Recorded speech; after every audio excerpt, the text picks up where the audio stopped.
Auvari. Ce soir, il fait très calme chez la famille Renson. Tout à coup, une voiture arrive sans faire de bruit. Pars-toi dans le coin du parking, on ne nous verra pas. Sortons sans faire de bruit. N'oublie pas la valise. Bizarre, bizarre, ce va-et-vient. Bon, il est l'heure, je ferme la pizzeria. Soyons discrets. Les voleurs ont repéré la maison des Renson. Ils montent par l'escalier. Les deux voleurs se dirigent vers le coffre à bijoux. Viens voir, il y a plein de pierres précieuses. Les voleurs s'emparent des pierres précieuses et les transvasent très vite dans leur mallette. C'est trop lourd, viens m'aider pour descendre l'escalier. Vite, repartons vers notre voiture.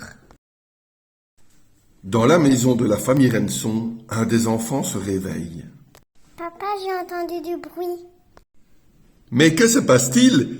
Je vais aller voir à la fenêtre. Oh, il y a des voleurs qui partent avec un coffre-fort. Papa, maman, j'ai peur. Vite, vite, dépêchons-nous.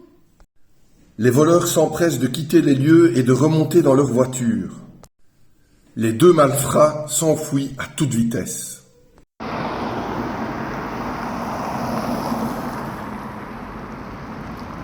Vite, vite, appelle la police. Monsieur Renson appelle de suite la police. 5 minutes après, la police arrive plein tube. Les policiers montent très vite à l'étage pour interroger la famille. Bonjour, je suis le policier Isaac. Que s'est-il passé, monsieur Renson? Ce sont des voleurs. Ils sont venus regarder. Ils ont tout pris dans mon coffre-fort et ils sont repartis très vite. Ma petite fille les a vus. Papa, ils ont volé même ma chaîne en or. Les policiers repartent. Ils décident d'abord d'aller interroger Madame Jacquemin, qui tient un magasin de vêtements à quelques mètres de la maison. Mais Madame Jacquemin n'a rien vu. Les deux policiers décident de se rendre à la pizzeria qui est juste à côté du magasin de vêtements. Ils vont interroger la gérante. Bonjour madame, il y a eu un vol chez la famille Renson. Auriez-vous vu quelque chose? Oui, monsieur l'agent, j'étais occupé avec un client. Je les ai vus partir par l'arrière. Une voiture verte avec, je pense, un gros numéro 5 devant.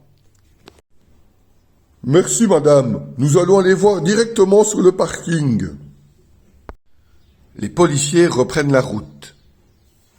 Ils vont aller faire une ronde dans la ville pour essayer de retrouver une voiture verte. Regarde, voici une voiture verte. Vite, vite, mets-toi au travers de la route pour la bloquer. On va interroger le conducteur. Bonjour monsieur. Bonjour, monsieur l'agent. Que faites-vous ici? Rien de spécial, je viens juste rendre visite à ma grand-mère. Merci, merci, vous n'auriez pas vu une autre voiture verte? Non. Les deux policiers continuent leur chemin. La voiture verte ne correspondait pas à celle des voleurs. Un peu plus loin, dans le centre-ville, les policiers repèrent une seconde voiture verte, qui est parquée aux abords d'une maison. Les policiers décident d'aller voir de plus près. Ils arrivent près de la voiture. L'un d'entre eux a son attention attirée par un autocollant sur le capot. « Regarde, c'est bizarre cet autocollant. Tirons-le un peu. Oh, regarde, il y a un numéro 5 en dessous de l'autocollant. C'est donc la voiture des voleurs. Dépêchons-nous, rentrons à l'intérieur de la maison. Regarde, le coffre-fort est là. Mais aucune trace des voleurs, où sont-ils passés? J'entends par contre du bruit dehors. Allons vite voir. Regarde, ce sont les voleurs. Ils partent vers la forêt. Rattrapons-les. Regarde, ils sont cachés là-bas, derrière le rocher. Allons les attraper. Vite, vite, partons, la police est à notre trousse. Haut les mains, je vous arrête. Vous êtes en état d'arrestation. Vous êtes suspecté d'avoir volé le coffre-fort de la famille Renson.